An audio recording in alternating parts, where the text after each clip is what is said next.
បាទជម្រាបសួរបងប្អូនអរគ្នាថ្ងៃនេះខ្ញុំមកប្រាប់ពីរបបអាហារប្រចាំថ្ងៃរបស់ជួកដុលខ្ញុំណាឃើញបងប្អូនចាប់រំច្រើនខ្ញុំផុសវីដេអូមុនហ្នឹងពាក់ព័ន្ធមួយនឹងចំណុចពិសេសដែលដាក់ IC ហ្នឹង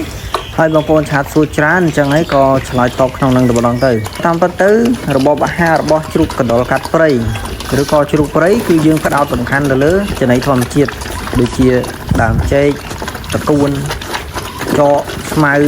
ឬក៏រុក្ខជាតិបៃតងផ្សេងៗដែលយើងលាយផ្សំមួយនឹងកន្ទួតដាក់ VC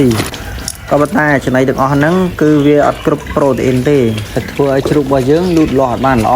ដោយសារអីដោយសារតែយើងចំដាក់នៅក្នុងទ្រុងវាអត់ដូចធម្មជាតិវាស៊ីនៅក្នុងព្រៃវាចង់ស៊ីអីក៏បានវាទៅឈ្មោះស៊ីឬនេះឬនោះរុក្ខជាតិនេះរុក្ខជាតិនោះឬក៏វាសត្វធាតុអីងាប់អីក៏វាស៊ីដែរ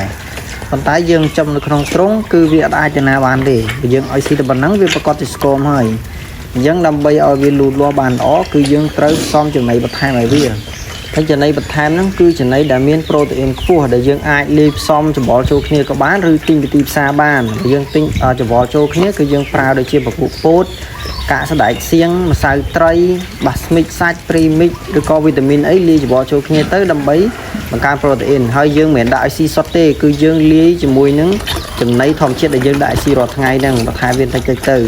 ហើយបើសិនជាបងប្អូនអត់មានពេលទេបងប្អូនដាក់ចំណីទីផ្សារចំណីកូនជ្រូកអាប្រូតេអ៊ីន 20%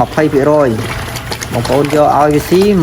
មួយក្បាលប្រហែលជាតែមួយខាំបានហើយក្នុងមួយថ្ងៃនោះកុំឲ្យវាស៊ីច្រើនពេកព្រោះច្រើនពេកនាំឲ្យវាបែកខ្លាញ់ទេព្រោះជ្រូកនេះយើងឲ្យស៊ីតិចតួចគឺវាលូតលាស់បានល្អដែរហើយខ្ញុំក៏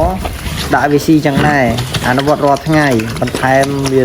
ចងក្តាមអីដាក់វាស៊ីបន្ថែមទៀតក៏កាន់តែល្អដែរហើយនឹងផ្លែឈើចម្រុះអីហ្នឹងណាយើងដាក់វាស៊ីទៅគឺលូតលាស់ល្អហើយដោយបងប្អូនបានមើលឃើញជាក់ស្ដែងអញ្ចឹងជ្រូករបស់ខ្ញុំនេះគឺ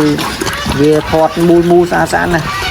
ហើយបើសិនជាខ្ញុំអនុវត្តទៅវាមិនបានផលវាមិនឃើញល្អអញ្ចឹងក៏ខ្ញុំមិនបានប្រាប់ទៅបងប្អូនដែរ